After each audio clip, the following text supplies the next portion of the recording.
नमस्कार विद्यार्थी मित्रांनो, सायन्स कन्सेप्ट अकॅडमीमध्ये पुन्हा तुमचं स्वागत आहे.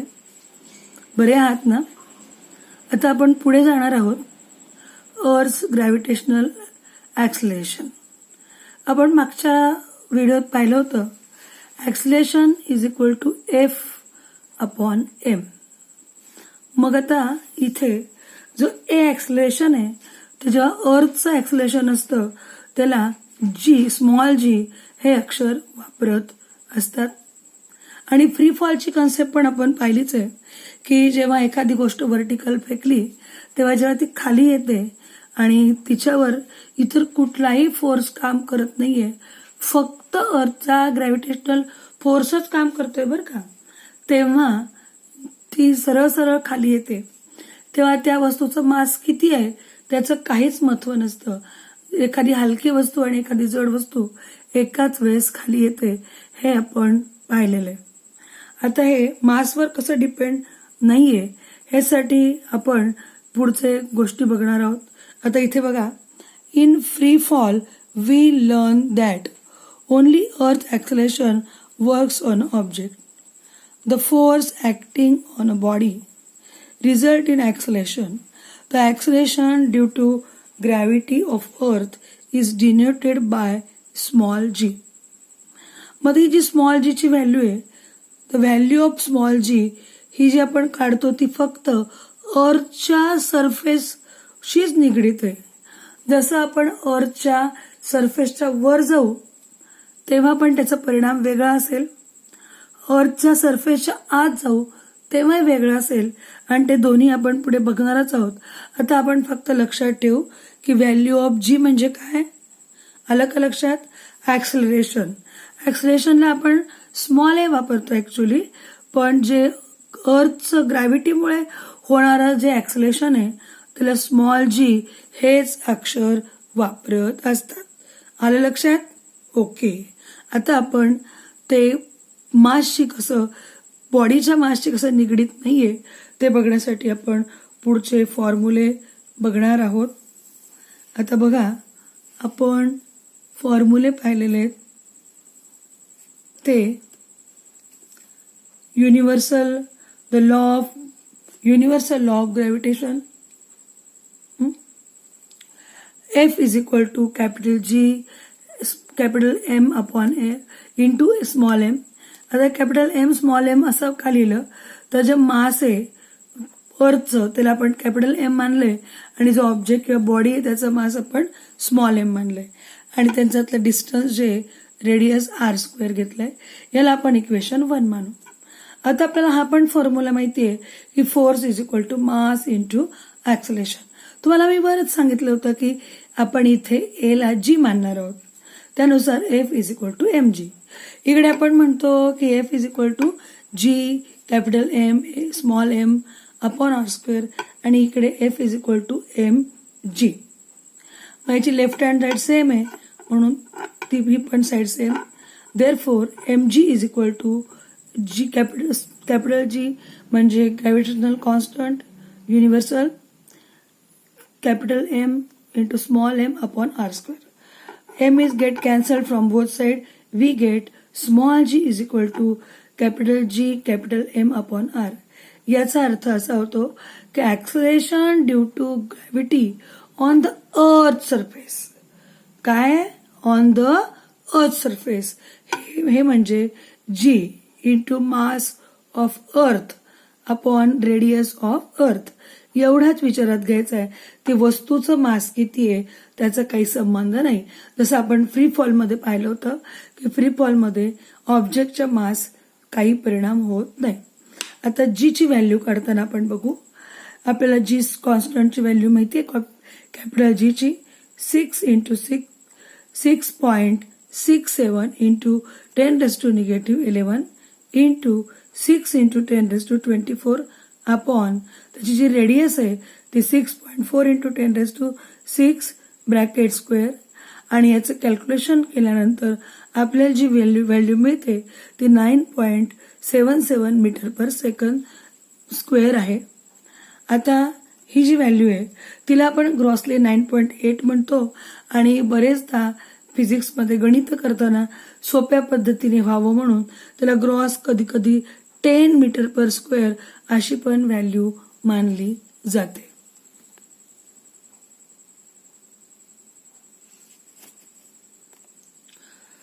The value of G is completely depend upon the mass of Earth and radius of Earth. Small g is equal to capital G into m upon r square. हा formula आपण पाहिलेलाच आहे. Acceleration due to gravity, it is a small g, is not depend upon the mass of the body or object.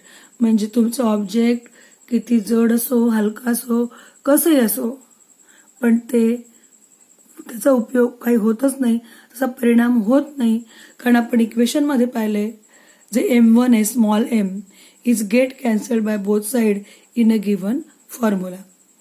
अशा पद्धतीने आपण जी ची जी value, small जी, capital G नाही, small जी ची जी value आहे ती फक्त अर्थचा मास आणि रेडियस ऑफ अर्थ याच्यावर अवलंबून असते. ती कुठल्याही ऑब्जेक्टच्या मासवर अवलंबून नसते. आता हे लक्षात आले, जीचा फॉर्म्युला कळलाय. काय जीचा formula? Small G is equal to capital G capital M upon R square. आता याच्यावरून आपल्याला आणखी पुढे जायचंय.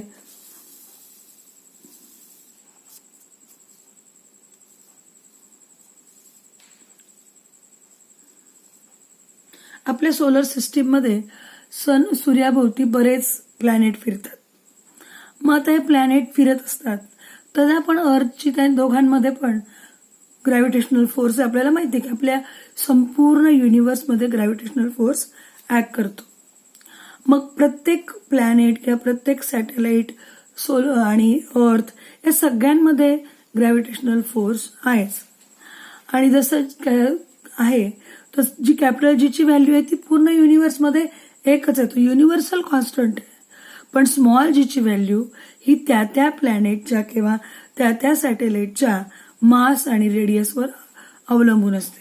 फॉर्म्युला माहिती आपल्याला, small G is equal to capital G capital M upon R square. इथे आता एम जो आहे तो मास ऑफ दॅट प्लॅनेट, हे जे आर म्हणजे रेडियस आहे ते रेडियस ऑफ दॅट प्लॅनेट. त्यानुसार मग प्रत्येक प्लॅनेट बदललं की त्याचं मास बदलणार आहे आणि रेडियस पण बदलणार आहे. आणि मग फॉर्म्युल्यातल्या की जी ची व्हॅल्यू तर कॉन्स्टंटच आहे, कारण ती काही बदलतच नाही. ती तुम्हाला माहिती आहे 6.7 इंटू 10⁻11 न्यूटन मीटर स्क्वेअर पर kg स्क्वेअर एवढी फिक्स आहे. पण मास पण बदलेल आणि रेडियस पण बदलेल तर ऑटोमॅटिकली जी ची व्हॅल्यू बदलणार आहे. त्यामुळे every planet and every satellite has different mass or different radius, therefore their value of G is also different. आता आपलं एक जे टेक्स्टबुकचं स्वाध्याय आहे त्याच्यामध्ये गिव्ह रिझन आहे की वेगवेगळ्या प्लॅनेटवरचं स्मॉल जी ची व्हॅल्यू किंवा gravitational constant of every planet, gravitational acceleration हे वेगवेगळं काय, तर त्याचं कारण तुम्हाला आता कळलंच असेल की त्या प्लॅनेटचं मास पण वेगळं, रेडियस पण वेगळी, त्यामुळे त्यांचा जो कॅल्क्युलेशन आहे ते वेगळं येतं आणि त्यानुसार जी स्मॉल जी ची व्हॅल्यू पण वेगळी येते.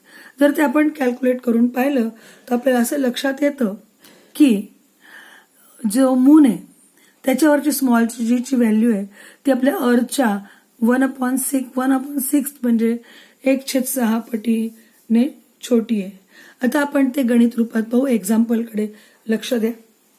तर तुम्हाला माहितीच झालं असेल की mass of moon 7.4 into 10⁻22 kg आहे. रेडियस ऑफ मून 1740 किलोमीटर आहे. आता याचं रूपांतर आपण जेव्हा मीटरमध्ये करू तर त्याला 10⁻³ ने गुणू, याचे 1, 2, 3 डेसिमल घर इकडे सरकवू, हे 3 आणि ते 3 6 म्हणून 1.74 इंटू 10⁻6 मीटर झालं. जी ची व्हॅल्यू फिक्सच आहे, फॉर्म्युला माहितीच आहे, माहिती आहे ना. G is equal to small G is equal to capital G into capital M upon R square. आपण किमती पुट केल्या तर value of G on the moon is 1.6 metre per second square आहे. आणि आपण जर हे पाहिलं तर 9.8 इंटू 1/6 म्हणजे याची value near about 1/6 of earth gravitational acceleration एवढी येते. हे आपण आता पाहिलेलंच आहे. तुम्हाला माहितीच आहे की अर्थच्या सरफेसवरची जीची व्हॅल्यू, स्मॉल जीची व्हॅल्यू 9.77 म्हणजे near about 9.8 metre per second square. आता आपण पाहिलं की जसं प्लॅनेट बदलतो किंवा सॅटेलाइट वेगळा येतो त्यानुसार जीची व्हॅल्यू पण स्मॉल जीची व्हॅल्यू बदलते. का बरं? कारण त्यांचं मास पण बदलतं आणि रेडियस पण बदलतं आणि फॉर्म्युल्यात मग त्या किमती टाकल्या की ते पण बदलणार आहे. पण आता आपल्याला आणखी पुढे जाऊन पाहायचंय की जीची व्हॅल्यू जी अर्थवर आहे ती आणखी कशी कशी बदलते. तर आपल्याला जीची व्हॅल्यू अर्थच्या सरफेसवरची जी माहिती आहे ती म्हणजे G is equal to 9.77 metre per second square. तर आता आपण आता पुढे वेगवेगळ्या कंडिशननुसार अर्थवरच्या जीची व्हॅल्यू पाहू. Change along the surface of the अर्थ. आता पृथ्वीचा सरफेस आपल्या सगळ्यांना माहिती आहे की आपली पृथ्वी काही गरगरीत गोल नाहीये. तिचं जिओइड शेप आहे, ती थोडीशी चपटी आहे आणि त्याची फुगीर आहे, बल्ज आहे थोडासा. As shape of earth is not exact circle due to its continue rotation. Earth bulges at equator and flat at pole. आता तुम्हाला माहिती आहे की ती वरून थोडी चपटी आहे आणि थोडीशी अशी इक्वेटर जवळ फुगीर आहे. म्हणजे त्याचा आपण जर रेडियस काढला तर सगळीकडून काही सारखं येणार नाही कारण ती गरगरीत गोल नाहीये. Its radius is largest at equator and small at the pole. आलंय का डोळ्यासमोर तुमच्या? नक्की थोडीशी ती अशी चपटी आहे. हे अंतर हे कमी आहे आणि हे जास्त आहे. आता आपण इथे बघू. Its radius at largest at equator and smallest at pole आपण पाहिलं. मग त्यानुसार जर आपण जीची व्हॅल्यू काढली the value of G at the pole is 9.832 metre per second square आणि value of G at equator काढली तर 9.78 मीटर पर सेकंड स्क्वेअर. असं का झालं? कारण पोलचं अंतर कमी आहे का जास्त आहे सांगा बरं? तर पोल जो आहे, पोल हा जवळ आहे त्यानुसार व्हॅल्यू त्याची काय झाली मग? जास्त झाली. आणि इक्वेटर थोडं दूर आहे तर फरक खूप थोडा आहे 9.832 आणि 9.78. परंतु त्यांचं आकारामुळे हा फरक आहे. इक्वेटर जवळ त्याची जी रेडियस ती जास्त आहे त्यामुळे जीची व्हॅल्यू कमी आली आहे आणि पोल जवळ रेडियस थोडी जास्त आहे, कमी आहे म्हणून जीची व्हॅल्यू जास्त आलेली आहे. आता हे झालं अर्थच्या सरफेसवर. मग ग्रॉसली आपण त्याला 9.8 मीटर पर सेकंड स्क्वेअर आणि तुम्हाला मगाशी सांगितलंच की सोपं 10 मीटर पर सेकंड स्क्वेअर असं पण कुठे कुठे वापरतात. पण आता आपल्याला अर्थच्या सरफेसच्या अबोव जायचंय. Change with height with earth surface. Value of G. The value of G is inversely proportional with radius. Radius जास्त, व्हॅल्यू ऑफ G कमी, रेडियस कमी, G ची व्हॅल्यू जास्त. आता हा टेबल आपल्या पुस्तकात दिलेला आहे, तोच मी लिहिलाय. अगदी आपण असं मानलं की प्लेसची जागा आहे तिथे, इथे हाईट आहे आणि इथे G ची व्हॅल्यू आहे. एक्झॅक्ट अर्थ सरफेसच्या हाईटला आपण 0 मानलं तर इथली value 9.8 metre per second square आहे आणि 0 किलोमीटर आहे. आता माउंट एव्हरेस्ट जे आहे त्याची हाईट नियर अबाउट 8.8 किलोमीटर आहे, एवढी हाईट आहे. तर मग त्या भागापर्यंत पण त्याचं जो जीची व्हॅल्यू आहे ती 9.8 मीटर पर सेकंड स्क्वेअर आहे. आता समजा आपण एक मॅनमेड बलून सोडला तर तो किती जास्त मॅक्झिमम वर जाईल, तो 36.6 किलोमीटर वर जाऊ शकतो. तर या ठिकाणी त्याची व्हॅल्यू जरा कमी झाली आहे. कशाची? जीची. ती म्हणजे 9.77 मीटर पर सेकंड स्क्वेअर. आता आपण एखादा सॅटेलाइट वेदरचा पाठवतो तर त्याची हाईट ती 400 किलोमीटर वर असते, तेव्हा जीची व्हॅल्यू जी मोजली ती 8.7 मीटर पर सेकंड स्क्वेअर आहे. आणि हाईट ऑफ कम्युनिकेशन सॅटेलाइट जो आहे तो 35,700 किलोमीटर हाईटवर आहे, तर त्याची जीची value 0.225 metre per second square आहे. आता बघा विद्यार्थी मित्रांनो, ही हाईट वाढत वाढत गेली तशी जीची व्हॅल्यू कमी कमी होत गेली. The value of G is inversely proportional with R. वरती पण आपल्याला असं दिसलं होतं की जिथे रेडियस कमी जीची व्हॅल्यू जास्त, रेडियस जास्त, व्हीची व्हॅल्यू कमी. आता आपल्याला डेप्थ मध्ये काय होतं ते बघायचं आहे.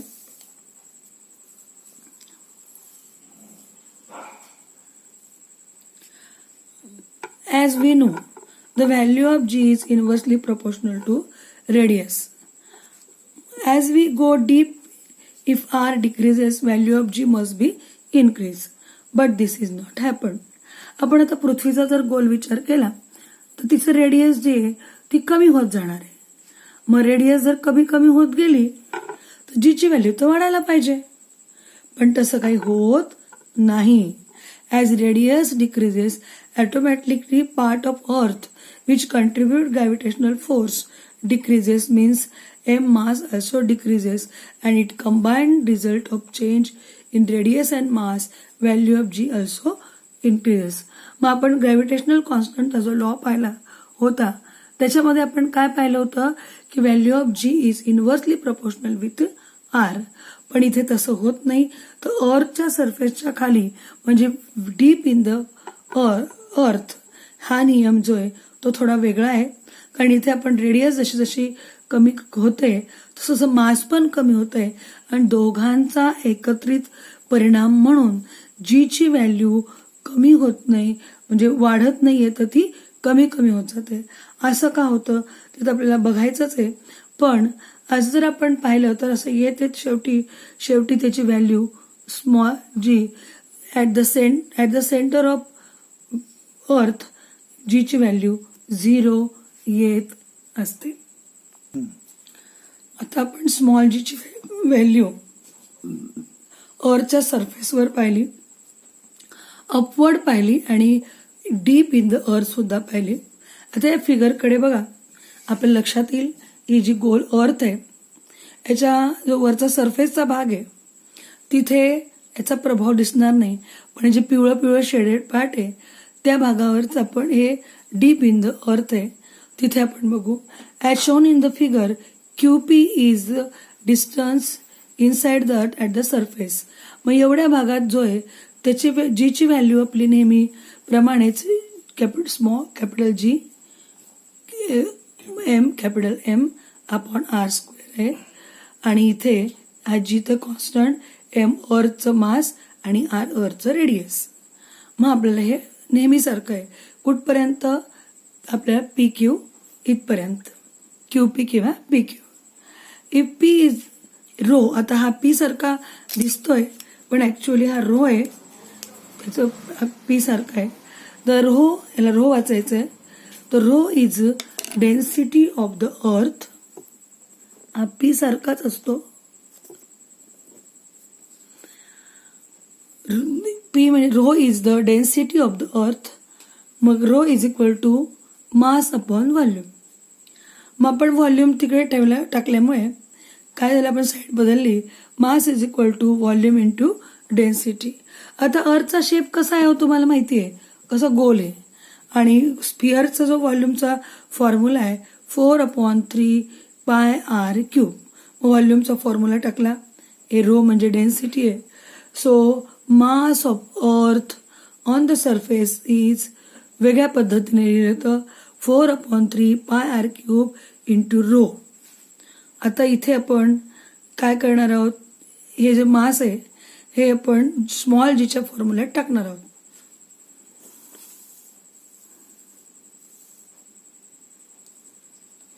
Small G is equal to capital G capital M upon R. आता हा जो कॅपिटल M आहे त्याच्याऐवजी आपण 4/3 pi R cube into rho upon R square टाकलं. मग आता इथे बघा जीला जी राहिलं, 4/3 ला 4/3, पायला पाय, रोला रो, वरती आर क्यूब खाली आर स्क्वेअर आहे.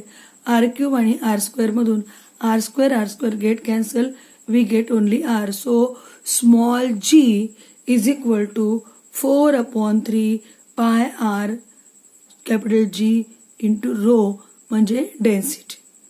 सो आता आपल्याला आपला जो नियम आहे तो ह्या इनसाइड द अर्थ बदलणार आहे. त्यामुळे आपल्याला आतल्या पद्धतीचं पण वेगळं ॲक्सलेशन ड्यू टू ग्रॅव्हिटी काढायची. त्याला आपण जी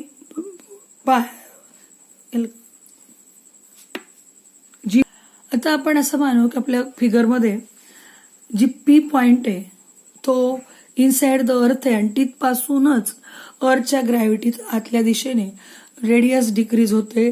तसं ग्रॅव्हिटी स्मॉल जी पण डिक्रीज होतो.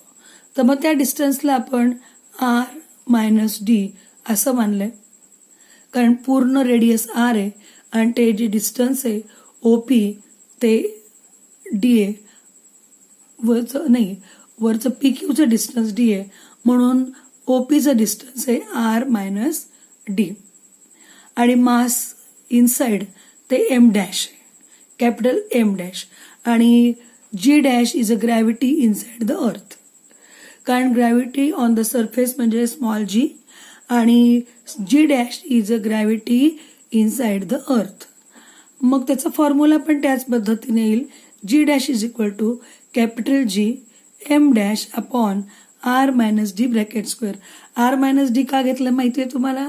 कारण ज्या इनसाइड द अर्थची रेडियस आहे ती R-D आहे. आता पुन्हा तसंच M dash volume into density. मग व्हॉल्यूमचा फॉर्म्युला तोच 4/3 पाय आर स्क्वेअर. पण इथं आपला आर जो आहे तो नुसता कॅपिटल आर नाही येत, R-D bracket cube into row density. मग तोच आपण जी डॅशच्या फॉर्म्युल्यात या सगळ्या किमती टाकल्या.